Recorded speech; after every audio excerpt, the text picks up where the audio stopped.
Again, there are instructions all over the place. You can get you a Home and Gardens magazine. You can access several sites on the internet.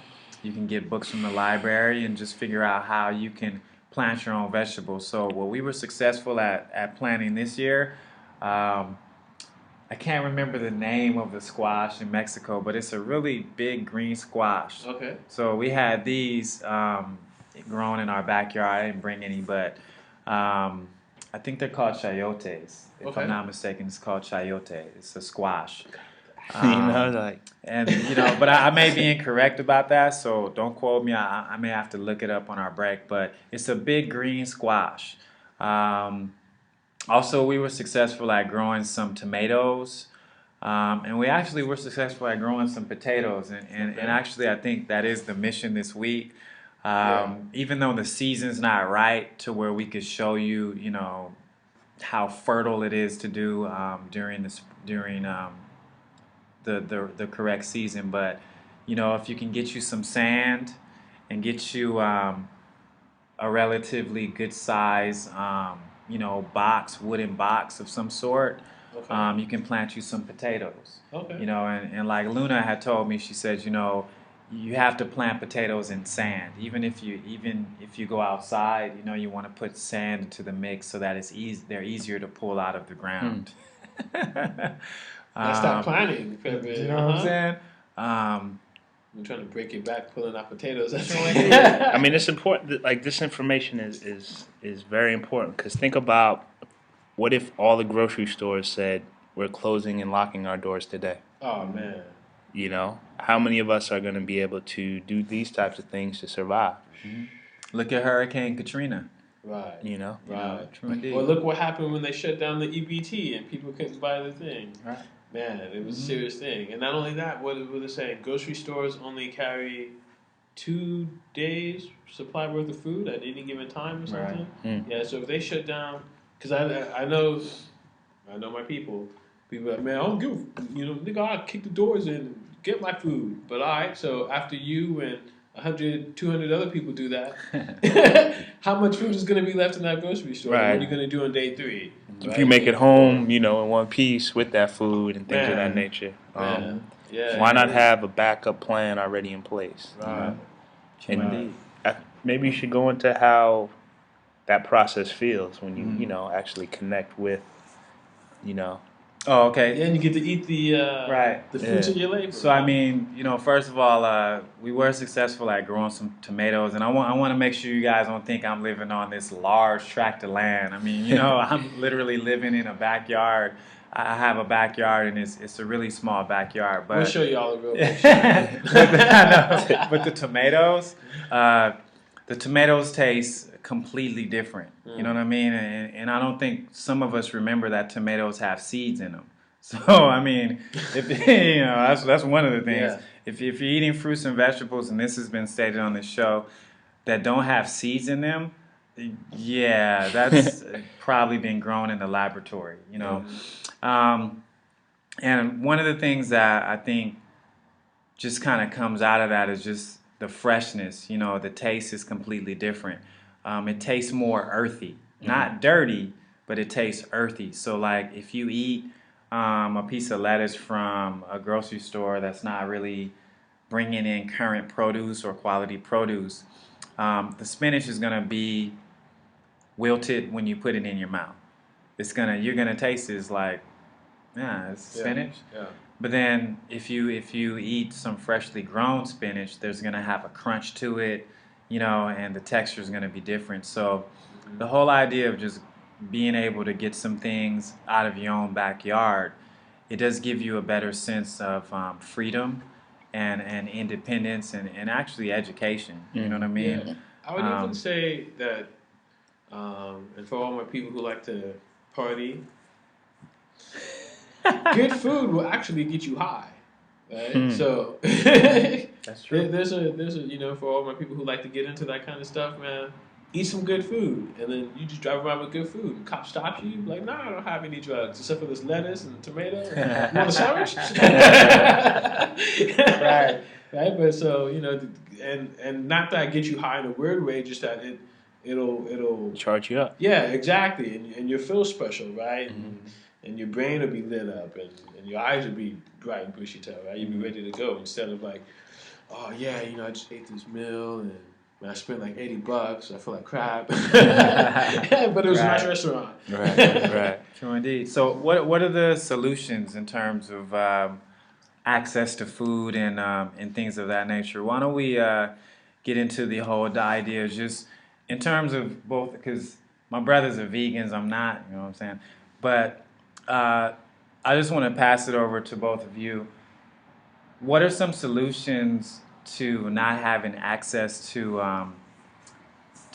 fresh foods? You know what I mean? Like, what can our brothers and sisters who live in cities do in order to kind of make that possible? You know, with very little money. Well, you're what you're just building about.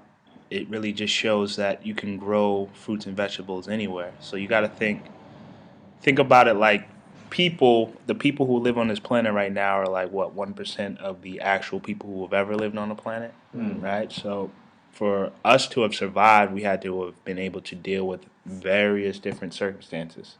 So the same holds true to these types of fruits and vegetables. Yeah. So they can be grown in some harsh areas and Right. areas where you wouldn't think.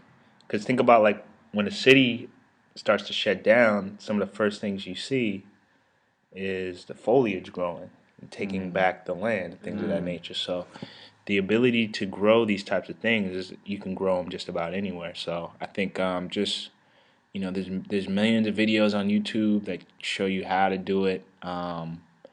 Just getting more information, but I think connecting with people who've already done it. Yeah. There's various people probably in every city who are doing it. They have like schools where they'll like plant little gardens on the roof and things of that Right, nature. right. I read about that in New York somewhere. I want to say something out here in California called the Tree People. Yeah. The tree people. Yeah, and they'll help plant gardens and teach you how to do that kind of stuff too. Yeah, so I think it's just connecting with individuals who are doing it or have done it, and just getting that Yeah. knowledge from them. And Preferably in the physical. Yeah. Right, but you definitely can, like the God mentioned also, damn people, you've got Google and YouTube. Yeah. Use it for something more positive than freaking Justin Bieber and that chicken butt girl. What's her name? Miley Cyrus. Did y'all see that picture when they posted her next to the chicken? yeah. So you can learn just Yeah. how to do just about anything, man, on Yeah. YouTube, man. It was you a know. Show Improve one year, God, that I saw a video on YouTube, and I want to say one of the young Earths made a hydroponic vegetable garden. Mhm. I remember that. It was Yeah. it was really huge. It Yeah. was like larger than this table. I remember Yeah, that. man. And so you can obviously scale it to size, right? But man, take a cue from the youth right there. Right. Make you a hydroponic thing and put it in your closet. Yeah, I mean, and that's the thing with knowledge and wisdom. You become way more experimental with life in terms of trying to live your life better and trying to do things on your own. So I'm glad that you brought that up. We cannot be afraid to experiment with things, and I'm not talking about a chemistry lab, overnight. I'm saying that if you want to grow some food in your house and you want to see just how productive you can be between now and December, then do it. Yeah.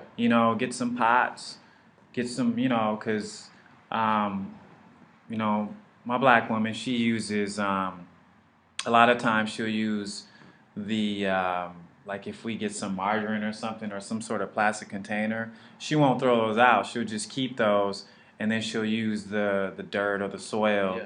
and plant whatever it is she wants in there, Okay. as opposed to just throwing those things into the That's refuse. recycling. True You know? indeed. Yeah. Yeah, I think initially just start out small. Like even if you don't feel like going through the whole process, you can go to a lot of grocery stores and they'll have like sage, or they'll have Okay. like mint, and Right. that they're already growing outside of the store, and you can buy it, take it home, and just water Finish it, the put it in process. front of the sun, Mhm. and just getting used to that repetition. I have some mint, and it's great for tea and things of that Nice. nature. Nice. Um, We grew some mint, by the way. I forgot to Yeah. tell you that. We grew some mint. Yeah, it's cool. Hook up with that? Yeah, it's easy, it's easy to grow. It's just the season. You know what I Yeah. mean? Yeah. Like, you have to know the season. Yeah. So. Yeah. And that's another thing too. Is by doing that, you also naturally learn so much about other different things. Right? Like the guy said, the season of mint. Mhm. I didn't realize there was a season of mint, right? But it makes total sense when you think about it. It's something that you will learn from the experience of growing stuff. Right, we tried to find basil in the farmer's market, and we were That's shocked. There definitely- was no basil. We're like, Okay. there's no basil? Wow. I wanted to just, we had mentioned earlier the squash that we grew at home is called chayote. It's spelled Chayyote. And it has a gang of names, but in America, we probably call it pear squash. Okay. So I guess we can move right along in terms of one of the things I wanted Jarul to go back into. How do we select our produce? Like when we have to buy it at a grocery store or at a farmer's market, what do we need to look out for in terms of the labels? Honestly, for me nowadays, it's pretty simple. You just look at an orange, and if the orange is bigger than your head, don't buy it. You know, like I think we're at a level now where appearance you could just basically see. Like if you look at like an apple and there's no marks on it, it's perfect, shiny. Mm. You know, it's Probably probably a been green genetic. witch hiding in the corner. Right. Put it there. You know, it's like it's probably been GMO'd. So, you know, if you have a banana that's the size of your arm, like, you know, leave it alone. So, yeah, I know Jock Hills knows the number, the process of the numbers and things of that nature is Yeah, I was actually just about to pull it up because it's on our website. yeah, Right? yeah. Just go to the our 5%er website here in LA. It's NGENLA.weebly WEEBLY.com, and you know you could just learn right there on the first page. So True indeed. Yeah. You know, and I'll tell you because I remember when you told me.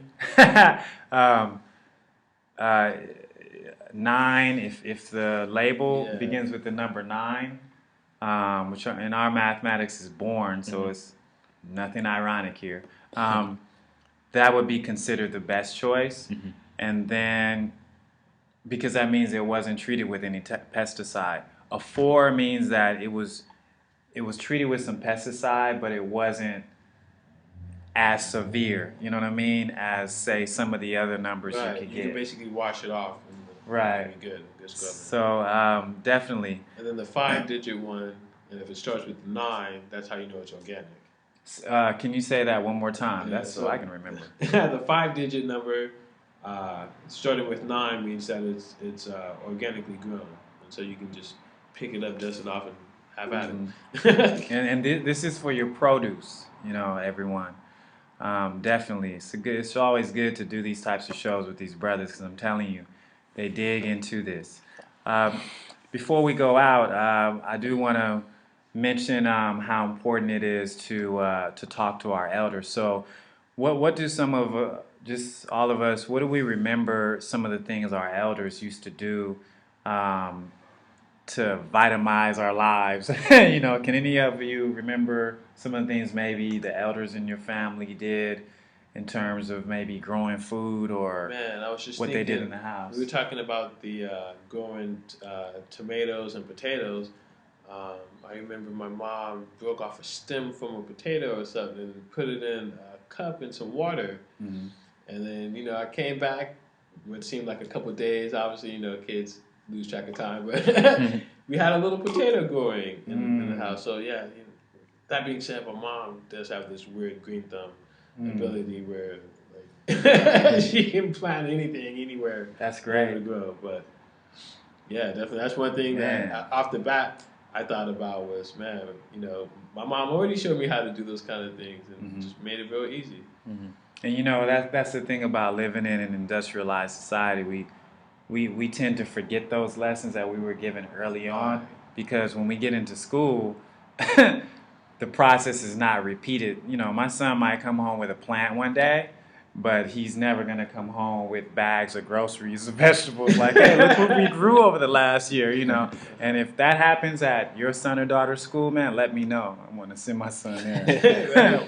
What do you think, Drew? Is anything that you can remember, maybe that some elders in your family, or maybe just anyone in your family, may have done in the colder regions where you're from? I think for me it was just the herbs. My grandmother would grow herbs in the house, make teas and stuff with them. And anytime we were sick, she would just hook up those herbs, and Nice. we'd be good to go from there. So Mm-hmm. that kind of taught me that it wasn't as hard as one might think to grow these things if you can just grow them in the house in a harshly cold environment. So, you know, I haven't taken it to her degree yet, but like I said, I have some mint, I have some basil. So if you need some, come to the. No. I have some basil and some rosemary, and we use that in cooking. And honestly, man, when you add those spices to your food, It tastes different, Wow. right? And like Mhm. invigorates. Is that the right word? to Sure. use? Man. Or, energizes your food. it really does charge it up. True So indeed. I think one of the things that I can draw just from being around my elders is just how natural we have to be in terms of trying to plant our own fruits and vegetables. Like, and again, this was only because my grandparents, they had a house where they could grow squash, and they also grew some grapes. Okay. So, my grandfather, he used to grow grapes, and I would go out there, and he would just kind of point to the stuff. And he would say, "You know what that is right there?" I was like, "Nah, I don't know what that is." And he would say, "Those are grapes." And it was just a matter for them. I think they just went out during the rice season, dropped a seed, and said, "That's how you do it." You know what I mean? It's not like I have to go get a degree in agriculture Right. to do these things. Right. But That's again, very just like in this age of technology, and Jerul said, YouTube, um, a lot of people they keep forgetting that this collective, we use the internet as a tool of education. We do seek the entertainment in it, but all of your answers are just at your fingertips. And if you don't like computers, or YouTube or anything like that, you should hit the local library. We are talking Yes, about sir. food for thought, right? Right. Yes, sir. Some of our students are going into college. They haven't even had any experience with Coast Catalog. They don't really know how to go in there and look up books according to the Dewey Decimal System. Mm. And haven't I've heard that in years. I've seen I it. know, right? I've seen it with my own eyes. You know what Yeah, I'm saying? yeah. Like, I took a classroom one year to a library, and I wasn't shocked, but when they said, like, I'm trying to find this book, and fortunately the way it was set up, I worked with a librarian, set it up to where she gave them the information they needed in terms of how to find it. But I mean, parents, many of your children are going into college, and they haven't had any experience in a library, looking up books in a library. They've strictly been looking up information online. Yeah, I think in this day and time, learning how to grow fruits and vegetables is more important than any other time. For sure. Based on these, huge corporations, basically doing away with any natural, Right. seeds and fruits and vegetables that we can actually, go to the grocery store and buy.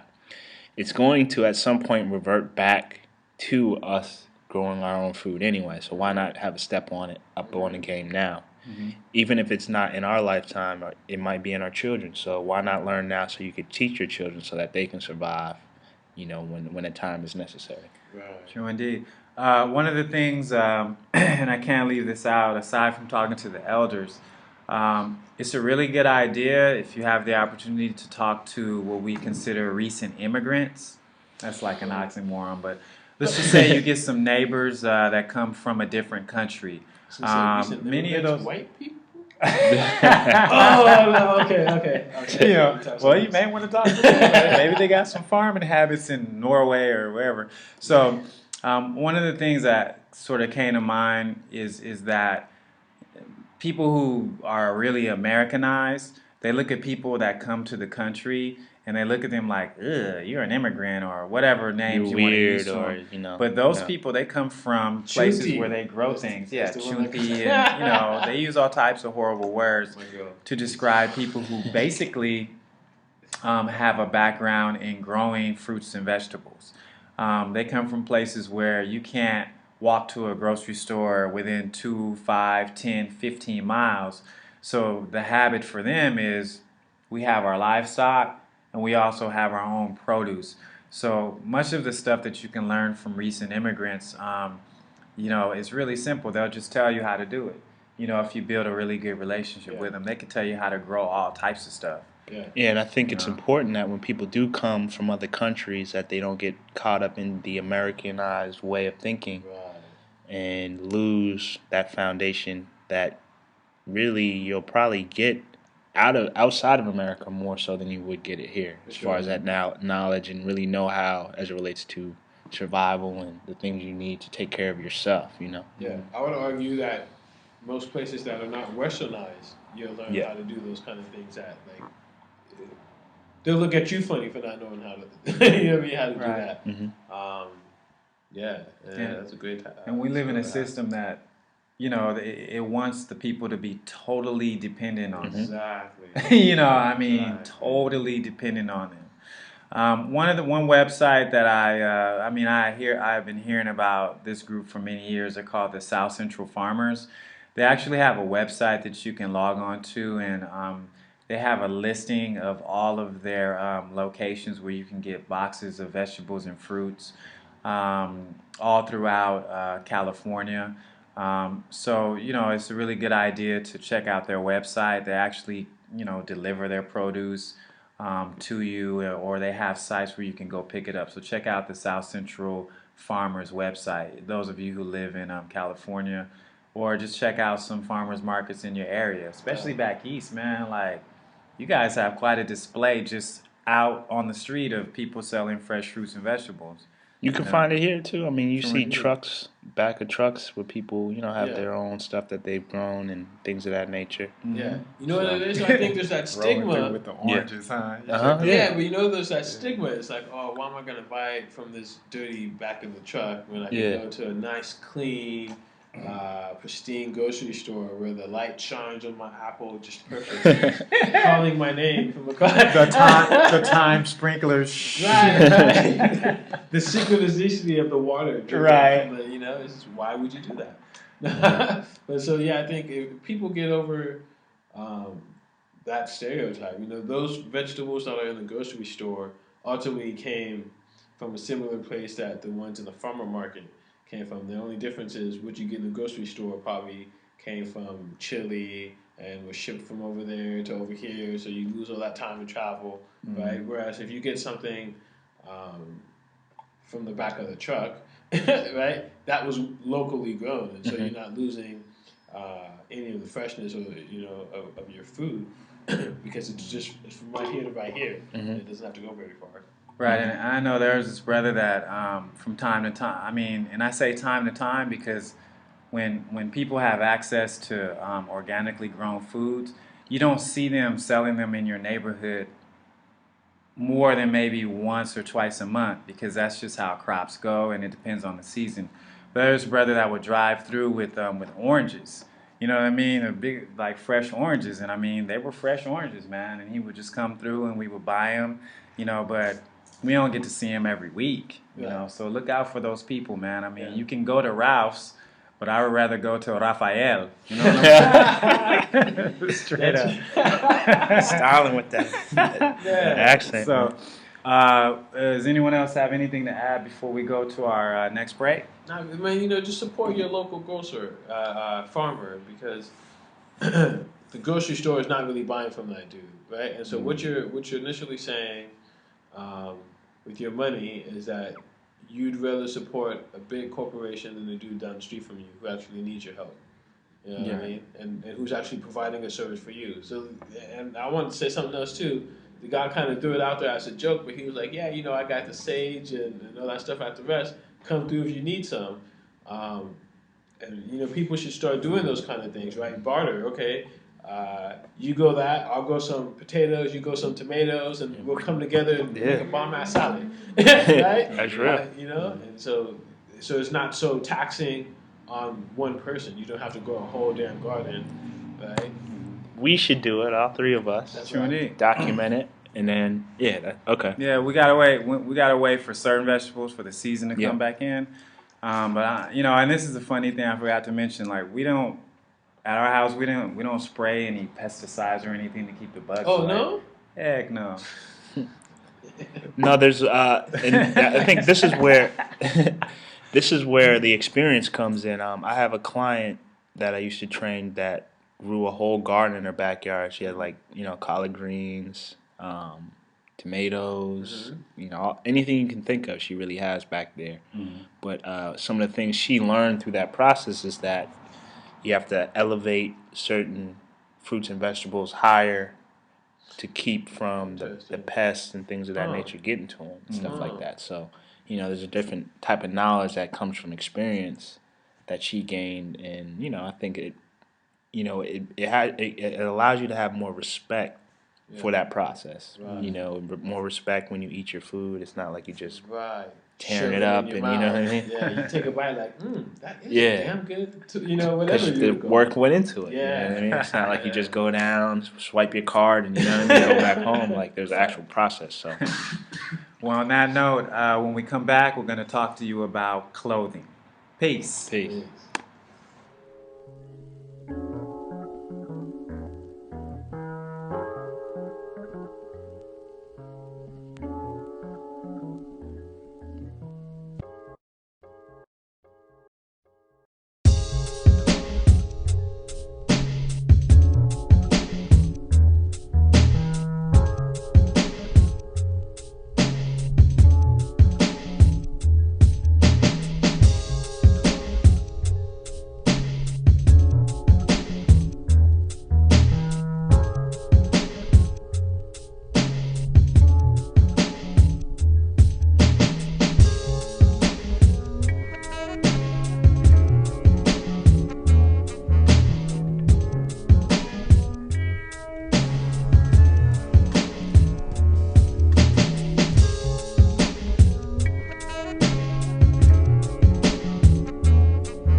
I think we should, out of respect,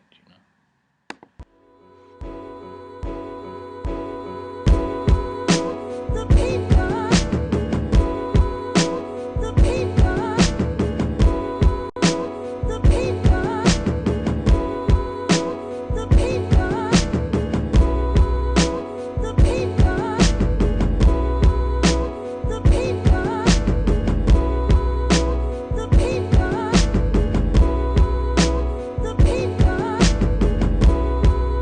the people. The people, the people, the people, the people, the people,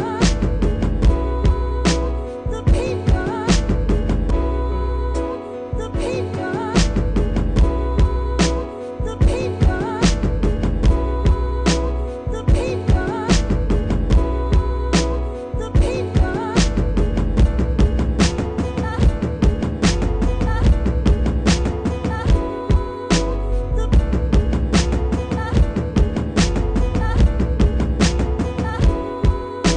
the the people, the people, the people, the people, the people, the people, the people, the people. All right. Peace. Welcome back to the Knowledge Yourself radio show. So, in our last segment, we talked about food and how all of us can kind of turn into some green thumbed individuals overnight by considering growing what you can in your household or in your backyard. So, now we're going to talk about clothing and how does clothing play into knowledge and wisdom. I think one of the things that we all see among original people, but just all people in general is the idea that clothing is used to define them as useful individuals. But we're here to tell you, Tell him. you don't have to spend a whole bunch of money in order to clothe yourself and, instill a sense of pride and sophistication. Yeah, because you think about clothing, it's how people see you. So, Mhm. depending upon your knowledge and wisdom, that's how you're seen too. So, the way you carry yourself, a person who's knowledgeable has a certain aura about them. Mhm. They won't need to have the flyest clothes. They'll just have a certain magnetic about them based on that knowledge and wisdom that they do have. And that'll make the clothes look extra fly. Right. Right. True Like, yo, indeed. man, that brother was smooth. What was he wearing? So now, why don't we go into the questions that we had for this? First of all, number one. I need number one is how does ignorance play into our people wearing and going ape over clothes such as Jordans and things of that nature? Mhm. Number two, or B, why are thrift shops an economical way to fund a wardrobe? And 3 and 4. Why is it that clothing companies that original people wear are largely owned by gay Caucasian men? And how does this play into the look of our people? What are alternatives to buying clothes with feminine appeal for men? And what are the alternatives to buying clothes with masculine appeal for women? Shaquille? And that last one, what would cause a person to spend the last dollar on clothing when they have other responsibilities that are more important? So let's get right into it. Why is it that we have this need to buy the quote unquote best clothing? And what have all of you seen in terms of what the best clothing is in 2013? Let's begin there. The best clothing in 2013. I think I need to put on my $1,000 pair of jeans first. Right. And, no, clothes. I think what ends up happening is and I think it happened in our generation to where you started to see, or it definitely took more precedence in our generation to where you started to see the push for what kind of shoes you had on, or what kind of shirt you were wearing, Mhm. what kind of backpack. I remember the days of writing, right? If you showed up with a backpack that wasn't a JanSport, then you was gonna get clowned. They were like, "Why would you buy a backpack that's not a JanSport?" Right. As if that meant that you could write better or something. Mhm. The same way that some dude would show up on the court with some Jordans on and think he's all of a sudden going to score 40 points that day or something magical. And so basically the president has been set more on what you're wearing, giving you the ability to do something versus who you are as the person, giving you the ability to do that thing. Right. And I think that's where the disconnect happened, right? And so then when the new Jordans come out, someone's like, "Oh well, man, I can't go ball with these Jordans from last year because those are last year's Jordans. I need this year's Jordan to go ball, right? Or this 6-month feature of Jordans to go ball." Right. And then just think now, all the old Jordans are what people are going ape over. Right. It's like a backwards situation. But I think the biggest thing is when you grow up with no foundation, no one teaching you who you are, that you're prestigious the day that you're conceived, really, even before that. That you have no need for material things to justify who you are. It's just really about, how you develop yourself mentally and those types of things. When you don't get that foundation, quite naturally, you're going to look at what other people are doing and think that's the way to do it. True indeed. So I think one of the things that people really don't think too much of these days is the importance of shopping at thrift shops. So if I were to say this in a room full of people, room full of flashy people, some of you guys should go and maybe spend your money on clothing in a thrift shop. You probably would be looked at like you were insane. However, I always advocate that if you can save money on buying clothes, then do so. So a thrift shop is a place that I visit as frequently as I can. And the key to finding what someone would consider quality clothing out of a thrift shop, sometimes you have to frequent thrift shops in what you would consider more affluent areas. So yes, they'll throw away, a $90 sweater or a sweater vest that you'll find at a thrift shop for like $8 or $9. You know what I mean? And this is Um, coming from the brother with the fly shirts. You know what I mean? yeah. The thing is, my thing is, for all of us here, we advocate the money that we make in our lives. Really, we're trying to build our family. You know what I mean? So you might catch me out on a day where I'm wearing like, a 10-year-old T-shirt and some 10-year-old shoes because I still fit them. You know what I mean? But my son is wearing something like really nice. We work to clothe our children. You know what I mean? And for me, it's just like if you're spending more than $24 on two pieces for an outfit, it's a little too much. You know what I mean? I might have to do it for some other purpose, but I don't make a habit out of buying, $24 button-up shirts, and I won't dare spend $60 on a pair of jeans. And Out of your mind. the thing to me is interesting is that you can go to like say a Foot Locker and pay almost $200 for shoes, and in some cases find the same exact shoe at like a department, or not like a department store, but like a outlet type of store Right. for more than half of a discount. Right. So to me that shows that the shoe wasn't worth the $200 in the first place. Exactly. Because if you spent $200 making a shoe, you wouldn't sell it under that.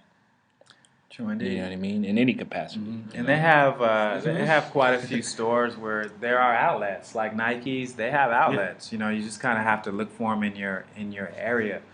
Go to an outlet store, and you're gonna find a whole bunch of items for way cheaper, and it'll probably shoes I have on. probably make you angry. Shoes I have on, some Nike Frees, I got them for like $28 Wow, you see? at an at an outlet store. So you go to Foot Locker, see the same exact shoes there for like almost $100. Man. It's ill how you could, and you said it, God. You have one shoe, and then it's got a logo on it, so now you can tax a whole, double the percent of what the shoe was worth. You know what I mean? Then you have that same exact shoe, no difference. Because I remember sometimes it is true, but some people would say, "Oh, well, they use different material."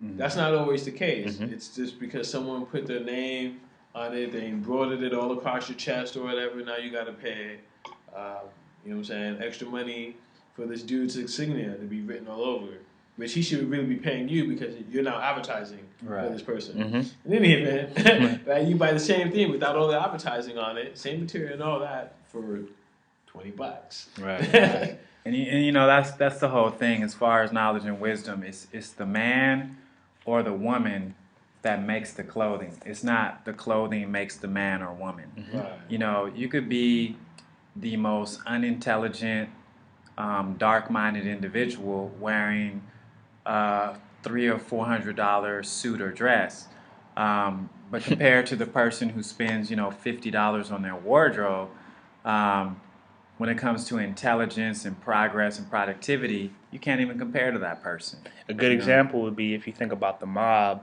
versus, so-called street hoodlums who, hustle and do those types of things on the street. In essence, they're both doing the same thing. Right. But if you look at how the mobsters dress, it's almost more of a positive spin put on what they did based on how they presented themselves. That's true. You know what I mean? That's a really good point. The hats, the suit, ties, those types of things. Yeah. True indeed. Yeah, for sure. And it's definitely not a bad thing to be fly, right? And to dress up. I think just the issue becomes when you become slaves to it, right? Why are you spending money that you don't have to wear something that someone on TV told you that you needed to wear? Yeah. Right? right? Right, and I'm glad you brought that up because now why don't we talk about this whole phenomenon where we have quite a few celebrities that are wearing and or they are promoting clothing that's primarily made by gay Caucasian men, and that's always been the trend in fashion. So um, I just kind of want to go in on this in terms of how does everyone see it? I mean, who are the people that are starting these trends, and why are we so taken to buy clothing made by men who really don't have a sound sense of their masculinity? Man, I heard somewhere, and it was an interesting quote. Someone said that black men are the new black women Wow. because they're so nowadays. A lot of us are entrenched in fashion and trying to look fashionable, and like you think about, I have look at these NBA players and a lot of the outfits they wear. They all have to make fashion statements Yeah. and things of that Yeah. nature. Now, and it's funny that you said NBA. I was just thinking when you were talking about looking good, White Man Can't Jump, when he was like, I'm pretty, I'm so pretty. Woody Allison was like, Harrison was like, man, all you care about is looking good and winning second, right? And so it's kind of, and that was back when in like the 90s. Exactly. And so you could see how from then to now, definitely, Yeah. at least certainly black people, I said all people are definitely pushing more towards to looking good first. Yeah. Yeah, it's like one of those things when there's a certain creator of something, whether it's clothes, whether it's technology, they're going to put their own self style into it. Right. And, I think if you look at a lot of these young kids, young boys specifically, even young women, and you look at the outfits they wear, it can be clearly seen that there's an influence from that way of life. Like, the young boys wearing the skinny jeans and the blouses type shirts and things of that nature. I haven't with my physical eyes seen somebody wearing a skirt or a dress yet, but you definitely see that on television with CeeLo and Kanye's and Trinidad James and these dudes like that. So I wouldn't be surprised that inevitably you'll start seeing that also. So Right. Like, oh, that's just a new style. right, But like, I mean, and we alluded to early in the conversation, we've got, there's a fashion console, a fashion group of people who get together every year and kind of dictate what the new fashion is going to be for Right. the year. And that group of individuals happen to be homosexual, right? So then you have things like V-cut jeans for men, when it should be more like a U-shape, right? Because I had a pair of jeans and I was like, yo, man, why is this uncomfortable to walk? And why is my stuff shouldn't be hurting like that? Oh man, my damn jeans are scratching up. Like, you know what I'm saying? I can't even walk properly in the jeans. And to be honest, I thought the jeans were pretty fly. The material felt comfortable. I was like, man, I like these jeans. And I'm walking. I'm like, yo, man, why? It's so uncomfortable. And then I was like, okay, man, because I put on another pair of jeans and I didn't feel that. And I didn't really put the thing on until I put them on again. I'm walking. I'm like, the hell is wrong with these jeans? Right. And then I looked into it. There's V cut versus U cut, and men shouldn't be wearing a certain cut pair of jeans. Yeah. Right, and that's the thing. What can we say are the alternatives to buying these clothes with a feminine appeal and they're being geared towards men, or these clothes that are being geared towards women that have a masculine appeal? So, case in point, if you look at, depending on where you are, I mean, you can see that for quite some time there has been this lean among our young females to dress like boys. Yeah. And when I mean how are young females dressing like boys, they're wearing the Timberland boots like boys. Okay, they get the construction shirts, boots, they get the baggy jeans, they're wearing t-shirts. They're getting their hair cornrow. I mean, those types of things, man. To me, it just sort of it is firmly rooted in what is acceptable in society, and all of that is projected. I mean, people saw Queen Latifah and Set It Off, and that all of a sudden became an image that a lot of young females wanted to, imitate the Right. T-shirt, the baggy jeans, the Timberland boots. But people Right. forgot that before Queen Latifah did that movie, they years ago they forgot how Queen Latifah dressed Yeah. as Queen Latifah, the rap artist. Right, And right. also, you need to look at how Queen Latifah dresses on her talk show. You know, so like, who's setting these standards, man? I mean, especially for our young males and our young females. Like, who is out there saying that this is acceptable? Right. I know Jerul could probably clean this up for me. It goes back to our boy back in when men had to go out to fight to the war. They started to really industrialize women. I guess is the word maybe I want to use as far as bringing women in to do the job that the men weren't doing because they were out in war. Right. So in doing that, you know, you're obviously not going to wear a skirt to, you know, the machine shop factory, right? So you put on a pair of jeans and a shirt that's something that's more flexible to work in. Overalls or something. Yeah, yeah. But then somehow from doing that, from that transition to where we are now, it kind of got lost that, okay, after you're doing that work, you can still dress up like a woman. Yeah, let's not Right. forget about the feminist movements too, where it was like, Who's the guy I'm thinking of? I always mess oh, up his Edward name. Bernays. There we go. Yeah, you know, a lot of the feminists were actually lesbian women, and Right. they basically were going against anything that was deemed as feminine. Right. So women wearing dresses was almost look like, oh, you're wearing a dress, you're basically a traitor in the sense of you're going with the status quo of what a woman's supposed to be.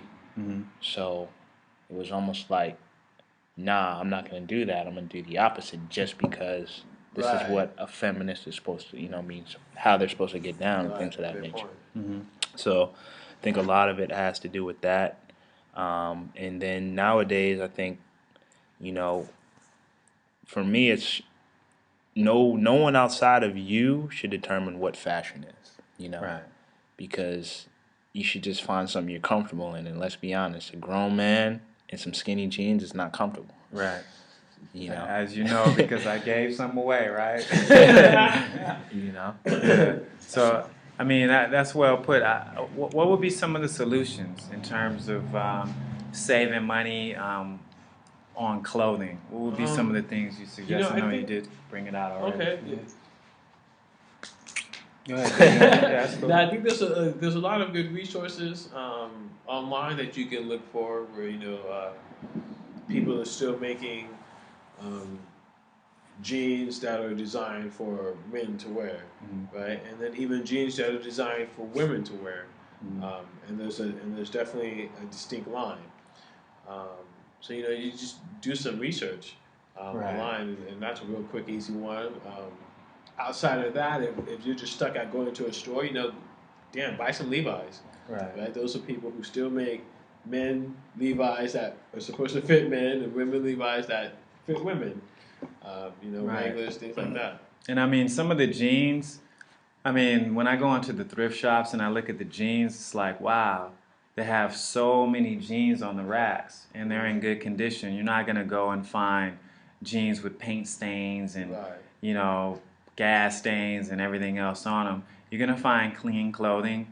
And when I go into the thrift shops and I look at some of the acid wash or the used jeans, and then I go into a department store and I see the same style of jean, I say to myself, like, man, so basically we can spend $60 on some jeans that they put Right. holes in them when you can make your own holes, you know, or however you see it, you know what I mean? never forget. Oh, go ahead, guys. No, when you think about it, those pants became fashionable because of the person who wore those pants. Right. You know, Right. they didn't care. Okay, I got holes in my pants. I'm still me. Right. So that Right. became the cool thing, like the trucker hat. You know, that became popular Yeah. for a while. Right. You know, the trucker just wore these raggedy hats, but they were like, "This is Cool this is dude. me. Yeah, this is me." Yeah. So then that became a trend. Right. So I think if you think of yourself more as a trend starter versus, The trend Trendy? follower. Yeah. you know, Yeah. I think that's the best approach. Man, I was You know? thinking there was second thought I had.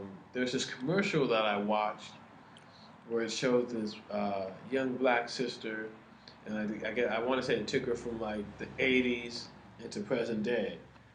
And basically, the thing of the commercial was, even though when she was in the '80s, she was rocking her own style, and in the '90s, she was rocking her own style, while everyone else kind of had this fade. And then the style that she was originally rocking, people started following later on. And so, and that's the commercial was saying what you were just saying, is that you have to be the trendsetter yourself. You know what I mean? You dress the way that expresses who you are as a person, not who someone else tells you that you need to fit into this box of what it is to be dressed nice. True indeed, and it's like I tell my brothers too. Places to go. I frequent only two places, and I always look at the clearance rack first.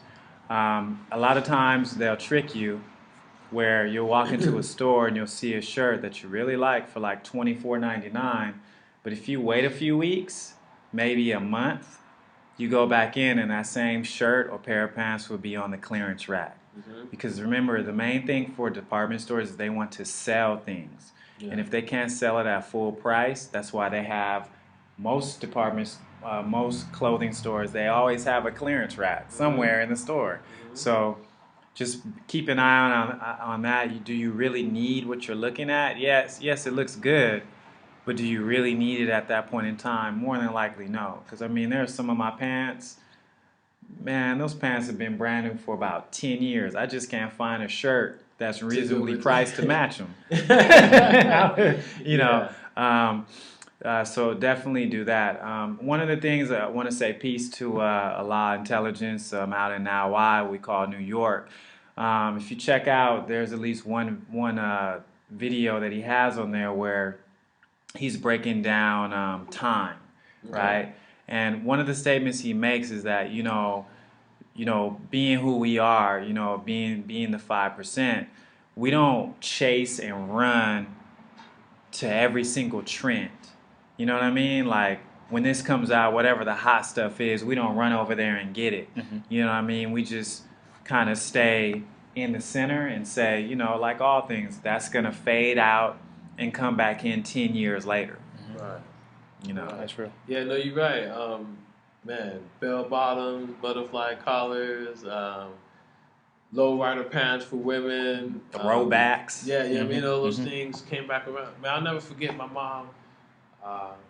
We were shopping for jeans when I was in my youth, and there were some jeans or something that were faded, like you're talking about, had some holes in them, and she kind of looked at me, looked at the jeans, and then kind of laughed. I'm like, I didn't get the joke. What was so funny? And she was like, people are paying money for these jeans. She goes, we would get our jeans this way because we were wearing them for a certain amount of time, right? And then they would get a hole in them.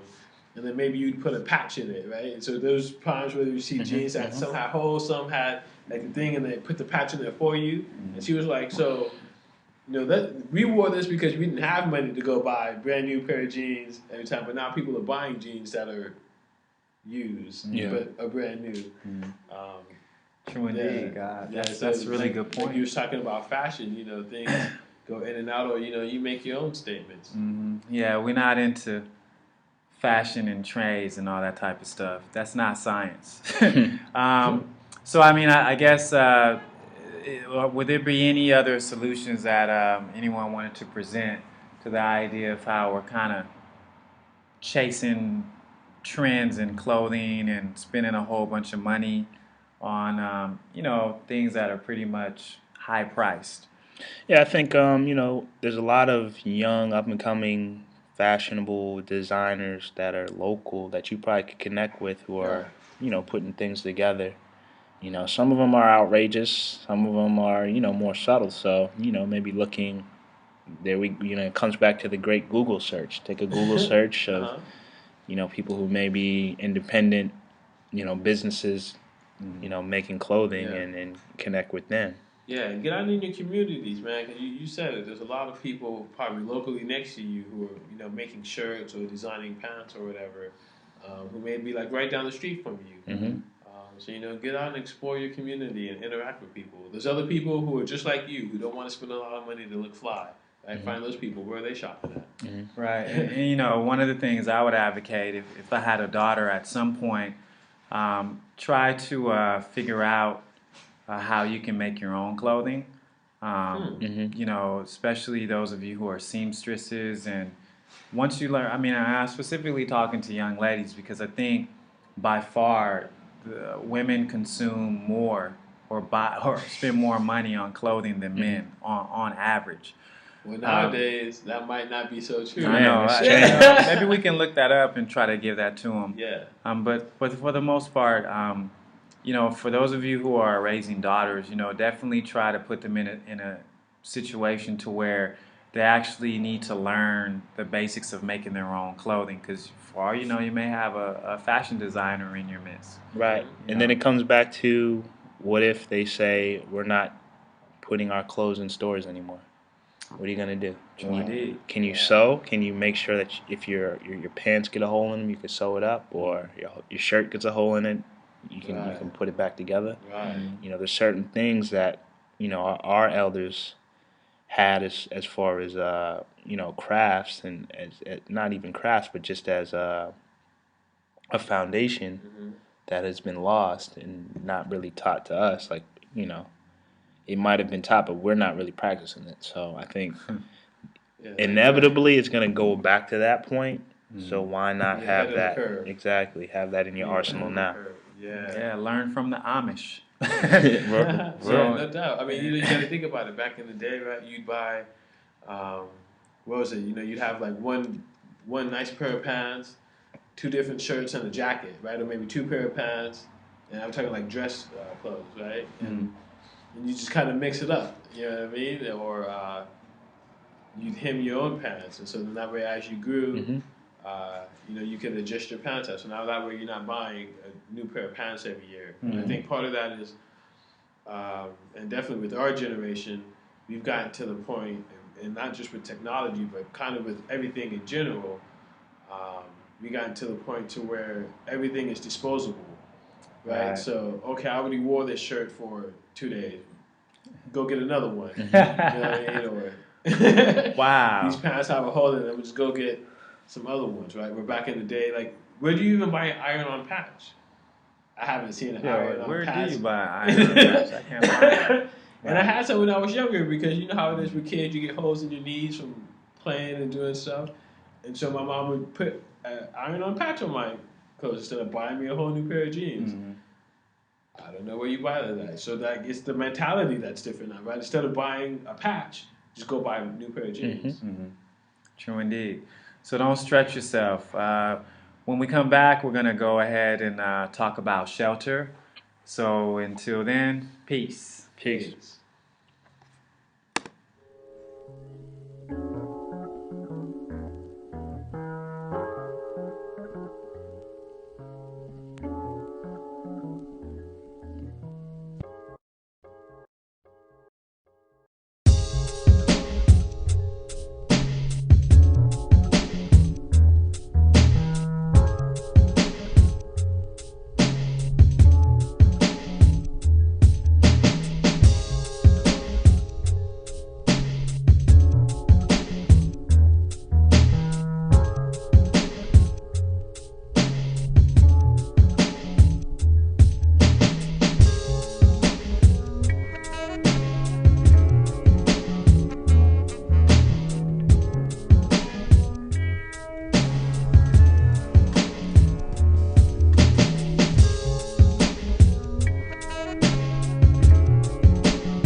Your body needs the energy.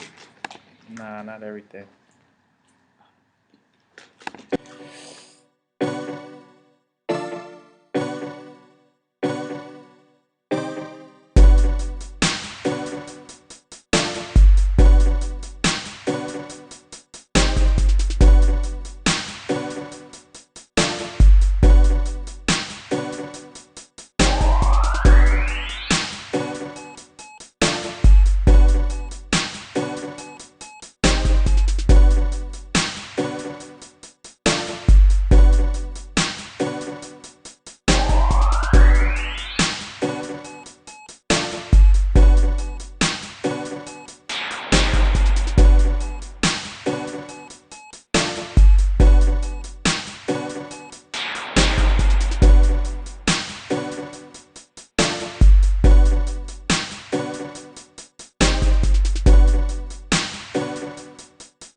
Give me the information. Give me the data.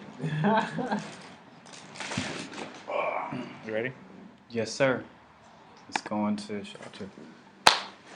Peace. Welcome back to the Knowledge Yourself radio show. Before we left, we were talking about food and clothing and how knowledge and wisdom ties into us having a better sense of what's necessary and what can be produced on our own. And actually, just kind of saving some bucks in a new year. That's always a great idea. So we're going to go into this talk about shelter, where you live and how you're living where you live. So let's begin with the first couple of questions, and there are only three here. So number one is, what are some of the contributing factors relating to original people lacking shelter? Jerul. Why do our people spend money on Nikes or church but do not buy land? And number three, why is the housing process overly complicated, and why don't they teach this to our youth in school? Wow. So, to begin with, I know that, to quote El Haj Malik El Shabazz, he said that land is power. And I think one of the things that has been typical in original people's history, first beginning with the indigenous people of the Americas, is that the Europeans moved them off of their land, land removal acts, and all types of acts, which led to original people being displaced and kicked off of land. So now we live in modern times, and I mean, probably even not necessarily as recent, but in history, people of African descent in the United States also have experienced the loss of land, specifically farmland. So shortly after enslavement, shortly after early enslavement, let me restate that. We had people who were given 40 acres and a mule, supposedly. Now we make up a large percentage of people. I'm talking about original people that live in the city. So what is this idea in terms of what is the importance of owning land? So what is the importance of owning land? Man, I think that quote that you said was powerful. I think that's what it is. Owning land is power. Even if you're not going to live on it yourself, if you own the land and someone else now wants to open up a business there, then that's cool. You can open up a business on my land, but now you got to pay me rent for it. So now it's making you money. And I think that's what land or having land gives you or provides you the opportunity to do, is to make that money, right? And in a way that's functional for you. Mm-hmm. True indeed. Yeah, we're dealing with shelter, so I think shelter is security, and that security not only for us but for our children and then for their children and so on and so forth. I think is essential because now they have a place that, and I think one of the major things is that black people tend to sell quick. Even if we do have land, we sell it instead of holding on to it. But yeah, saying all of that, I think if you can provide land for your children when you leave physically, they're a step ahead of the game, because most people are searching or striving to gain land in some capacity in their lifetime. So if they already have that, now they have a platform of security that they can truly build on. You know what I mean? But I think even more than just the land, I think that knowledge and wisdom that comes with attaining the land is way more essential to teach. The whole science of gaining property, the whole science of making money from property, and those types of things, I think are something that our youth lack. Even our older folks lack. Right. I mean, you have colleges offering degrees in economics. However, we don't have a lot of black land ownership because, many people, they tend to forget that buildings are on land. So, that white man that comes into our neighborhood and buys a strip mall, and then he rents it out to all of the people who want to run, 99-cent stores, liquor stores, and everything else. It never crosses the minds of those 6, 7, or 8 or 9 businesses on that strip mall to where they could combine their resources and buy the strip mall from the person they're paying rent to, Yeah. and then they can control the price of how much they want to pay. Exactly. You know, it never crosses their mind. I would just say, since I'm not a landowner, one of the things that happened in my family was when my grandparents returned to the Essence, they left their children a house, you know, one of those being my father. And what they did was they rented the house out, which they are still doing today. So they're collecting rent on a house that they grew up in and that was eventually given to them. So, you know, being the fact that my father lived out here on the West Coast, he worked it out with his sister who lived out on the East Coast to where, you know, they would be able to manage that property. Anytime certain things had to be done on that property, my father would fly out there. You know, he might have to fix a pipe or a leaky roof, things of that nature, because we're not slumlords. And then, you know, from that point, yeah, you know, just kind of keep that legacy going and make money off of that. Right. You know, so I think that's a really profound statement you said, is that we're always quick to sell. You know, when someone comes and say, we'll give you $100,000 for this house, we don't really add up the fact that they're going to jack the rent up and they're going to make $100,000 in probably, you know, 10 years, if not less than that. Yeah. Right. I think when it comes to gentrification, people tend to only look at the Caucasian or whoever's coming in to gentrify an area as the problem. The problem is that when someone offers you a little money, that you sell your land or sell your area. You know what I mean? And then that you're not paying attention to what's going on in that area. Right. You know, from the various changes that are going on, different types of people moving in, and those types of things. So I think if people were more connected as a real community, like we spoke about on various shows, then there'd be less of an apt to, you know, sell and you know, less of a chance of gentrifying a certain area that you live in. You know. True For indeed. sure. For sure. I would definitely just, and I'm saying this to myself, it would be a really good idea to get a little bit more educated about real estate and the trends involved in that. And definitely, if you can encourage a member of your family to go in and get a real estate license, it's not going to hurt.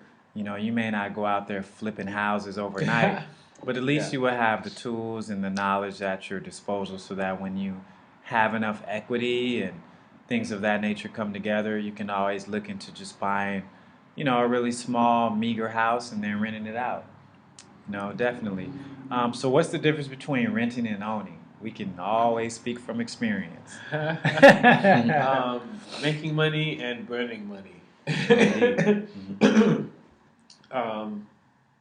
You know, definitely when you're renting, you're in a situation to where this is going to continue to suck money from you, whether it be every month or you know, however you have to do your little renting lease. But that's something that you're always gonna have to pay into. Whereas owning, once it's yours, now you can begin to use that as a foundation to make money off of. Right. So I would say that's one major thing just off the bat. Is the difference between making money and spending money. True indeed. Yeah. For me, it's just simply the difference between being a boss and being a worker. You know, when you rent, that person who owns that place dictates to you what the rules and regulations of that place are. Right. But if you own it, then you're the one who makes those determinations. You know what I mean? And you know, we're talking about rent control. I mean, you know, rent controlled areas are pretty much fading off of the I map. was gonna say, do they still have those? Some places maybe, like Koreatown, but I'm not really sure. But that pretty much has disappeared in terms of real estate. What would be a really good thing to tell our viewers, those of us who are renting, which would be me, what would be some of the important things that we need to keep in mind as renters and in terms of finance and money? What are the things that we should do or should not do? I think finding a place that it isn't the rent isn't so high that you're not able to accumulate some savings. Right. I think, you know, you can rent, that's peace, just like you can work for somebody, but the mind state should be to ultimately work for yourself or own your own area.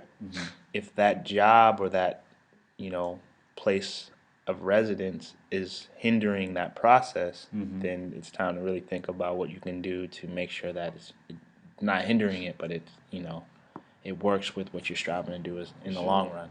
For sure. True indeed. Yeah, I think you hit it right on the head. If you can't live in the place that you're at and do everything that you need to do and be able to put some money aside, then something's got to give, right? Whether it's you cut down on those other things or you find a new place to live that's more affordable for you. I think another thing is people really need to look into is getting into a situation to maybe where two families are coming together, right, and moving into a spot. Like a duplex or something. Yeah, because you know at that way now it's not just on you to take care of it, right? You have another thing, and now the two of you could stack money on the side so that you now be able to branch out and to do something better beyond what you're currently doing. And I think the God said it perfectly. True indeed. I mean, and again, if you look at recent immigrants, that's one of the things that you see is quite common. You may have two families in a household, but all of the adults work, and what ends up happening is it's more of a community-based Right. wealth. You know what I mean? You can see in some of the households, you ask yourself like, wow, they all have brand new cars. Right. You know, and you begin to ask yourself, like, well, how are they able yeah. to afford How that? y'all It's doing real that? simple because it's 4 working adults. Rent is $700, $800, $900, maybe $1,000 a month. We got it covered. Yeah, break that down between 4 people. All you got to make is $250. You know what I'm saying? So it's really important. Determining the budget. You know, budgets are extremely difficult, but I can say from experience, half of the stuff that we buy or that I buy really don't need to buy it at all. You know what I'm saying? Yeah, just keep track, man. That's the yeah, key. Keep track of what you do. Don't just, oh man, that bag of chips is good. I need to, you know, go buy it, eat it, throw the receipt. You know what I mean? It's like just be in the driver's seat of every action that you Yeah. make. Yeah. I think that's what's most important. I think we get too compulsive in a lot of the things that we do, and we buy on how we feel at the time. And then we end up spending money based on that. So, Right. People randomly pull into fast food spots and just buy things based on impulse? Not in America. Not in America, right? So here we are. In terms of the solutions to maintaining shelter, I know one of the solutions is roommates, especially if you're young, coming up in the world. And I'm speaking from experience. Don't be so quick to run out there and live on your own. If things are cool at home, don't let the American timeline when you're considered or when you should be considered independent. Most of us say it's 18 years old, 19 years old when we're ready to go out in the world. Stay at home as long as you can, especially if you're a college student.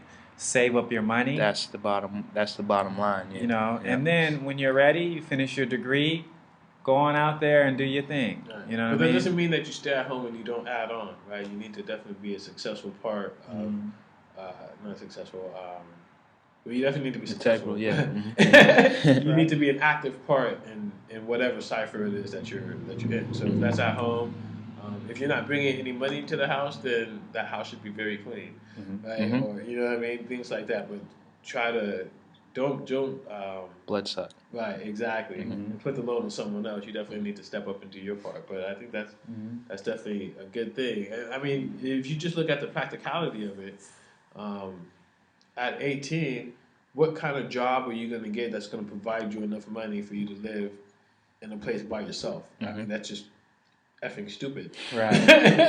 Right? I mean, McDonald's does not pay that. In-N-Out pays $10 an hour, and you're not going to be able to afford to live, not in this day and age, off of $10 an hour by yourself, right? So then it only makes sense to have a roommate. But why put yourself through extra stress that you don't have to, especially if you can still rest at home, right? So you get a side job while you go to try to better yourself so that you can accrue enough knowledge to where that you can get a job that's going to be able to support you like that. What would be some other solutions? Just sit down and determine what what you need to spend your money on. The budget is key. Yeah, like And then that word, could you say that again? what you have to spend your money yeah, on? what you need and versus what you want. What you need. And Okay. it's okay to buy things you want, but when you buy when the want supersedes the need, that's the issue because people tend to spend money on things that they want and wonder why they can't pay their rent or pay their car note or Right. pay other different things. While they're eating wax noodles for the rest Yeah. of the month. Yeah, and I think also like for the youngsters, and my cousin comes to mind is don't buy a car before you have your own place to stay. Didn't E40 say that? Ooh. A lot of people have said it. It's not sinking in because people still. E40 said that, man. He said you don't buy a $100,000 car before you buy a house, something like that. Yeah. Yeah, man. It's like, especially if you have a car note. Now, if you have the cash to pay it off, okay, that's one thing. But even that isn't really the best investment. But at least you don't have to worry about that bill every month. But Right. if you're gonna get a car note and you don't really have a steady income, don't do it. Setting yourself up for Yeah, failure. don't do it. Yeah. Get you a hoopty, man. True indeed. Yeah, and you know what? And the reality is, so here's something. And I posted this video in the Nas Itself group. There's this discussion, and this dude was talking about basically things that rich people do, or very wealthy people, because there's probably a difference between rich people and wealthy. But basically, people who make a whole lot of money. And he was saying that they don't buy, like that dude's not going to go buy a 2014 whatever model car, right? Maybe He'll that's buy- the difference between rich and wealthy. A rich person has a lot of money coming in, whereas a wealthy person probably has a lot of money coming in, but he's not spending a lot of money also. Right. Right. And that's part of what he was saying. He was like, yo, those people are not going to buy that new car because buying a car is such a bad investment, right? You drive it off the lot, it depreciates almost half the value right off the bat, and you haven't even done anything to it yet. So he goes, in turn, what you do is you buy a car that's like 2 years old, right? That's still certified by the company, and then oftentimes they'll give you the extended warranty, so you get the whole 5-year warranty. So now, generally, the way that cars work, right, is that you get a 5-year warranty, and then 5-year day one, your car breaks down on you, right? But so if you get a car that's 2 years old and you get a 5-year warranty, when it breaks down, it'll still be covered under the warranty, right? So now you don't have to deal with all that heartache of coming up with money to try to replace, stuff on your car. Right. Yeah, so think about things like that as far as. Right, and I mean, it goes without saying, trying to keep up with car trends and phone trends, that's a no-no. I mean, honestly, if you're trying to keep up with cell phone trends, you're gonna lose because, as soon as you buy the new phone, you're gonna look up December of that year. There'll be something new coming out. Technology is technology. If you can use it, remember everything is internet based now. It's not computer based. So all of the things that you can do with a computer, you're going to need the internet. All those things are on there. There are some cool features for computers and phones, but when it comes down to it, at least my trade, everything is on the internet. You got a whole bunch of stuff that you have to use and utilize on the internet, and you can use a big box like I have in front of me to do it. What's up with bills and how we spend money? One of the major things I think we need to build on is, mothers, even fathers to some extent, don't put bills in your children's name. Talk about it. You're damaging their credit before they even get a chance to damage it themselves. So they're behind the 8 ball and. Yeah. They can't really even do anything. Their ability to progress in life is hindered drastically based on. Everything is credit based. Yeah. Really, Right. once you get into life. So. True Honestly, indeed. I don't know why it's so easy for a parent to get a bill in their child's name. You should obviously be able to tell if that child's like 2 years old. Right. They Right. probably don't have the ability to pay a light bill at 2 years old, but who knows? True indeed. I think one of the things is, our spending habits is really important. So if you're opting out of paying a light bill because you want to buy, some weed or you want to get cable television, that's definitely a no-go. I mean, I can't see why people are doing that, but it is done. I mean, as far as cable, I got a buddy, and like you, and I like what you said about the internet. So a friend of mine, he doesn't pay for cable. Basically, he pays just for his internet connection. Right. He's got a projection screen, and he just anything that you really want to watch, you can find on the internet. There's a That's stream me. for it somewhere. I'm not YouTube. gonna say, yeah, there's YouTube. Yeah. I'm gonna give you all the legal options. Because there's people listening and watching, so I'm not gonna tell you to do anything bad. Like go to kat.ph and download movies or anything like that. But there's definitely, and you're saving a whole lot of money because the reality is, I pay for cable and I watch maybe out of everyone in my house, we probably watch a whole of 4 channels, maybe 5 channels. I'll be nice, it's 10 channels, right, of cable TV, and I don't know, we've got 1 billion channels, right? And we don't even watch all those channels, so it'll be easier to save yourself that money and then do something like that. So that's a creative way you can save your money that God was doing it. Yeah. True indeed. There will be another thing that I definitely advocate. Do the best you can to open up a savings account for your child. One of the things I would recommend is looking into ING Direct. Their website is they pronounce it ingdirect.com. That's a really good option for savings accounts. The interest on the savings moves way faster than your average bank, which I don't know why you put your money in there and try to save your money. But anyway, the more you put in, of course, the more it appreciates in value. But Indirect is a really good one. But for the most part, does anyone else have anything to add in terms of savings for children and things of that nature? I know it's hard, man. It's hard. Teach, Save money for man. your child. Teach your children the science of money. Like teach, for example, a lot of us as parents will just buy our children things Mhm. and never really teach them that a lot of hard work went into acquiring the money to buy these things. Right. So that automatically teaches a child to think that it's like an endless stream of material things that they can get. Mhm. Right. But if you're teaching them, okay, I worked this many hours. Maybe you don't have to go to this degree, but I worked this many hours. This is how much money I made within these hours. This is how much money I'm spending on you because I care about you and I know you need these things. Right. I think that will teach the child to think of things like that at a young age. So when they get older, it'll already be ingrained in their mind, Right. as opposed to going out in the world and thinking, okay, That just because you have a checkbook that you can write yeah, checks. my whole life I've been given this, I've been given this. Yeah. Now I'm going out in the world. Wait a minute, I'm not giving nothing anymore. Right. Let me go back home. You know? Right. Right. And, true indeed, I think one of the things I like to do is just any change that I have in my pocket, I'll just give it to my son, have him count it out so that he can put it into his own little personal savings thing. And, I just kind of tell him, like, just save it. See, how much you're going to have in a month or two. Mm-hmm. And he usually forgets about it, and I might bring it up later, say, hey, how much do you have saved in your can? And then we'll go through it. And, I like to see how well he can count the money. Not quite there, but, Getting there though. yeah, Huh? I mean, That's right. You give him some quarters, it's like, 2, it's like, what?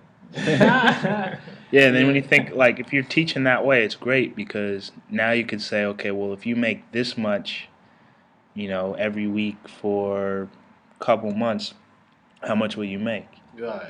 And then they can see, oh, okay, well, it's changed now, but it's, inevitably going to be much more than change. Right. So not being so short-sighted. I think the thing that plagues us as original people is we're very short-sighted and we want things right now. No, it's not fast enough.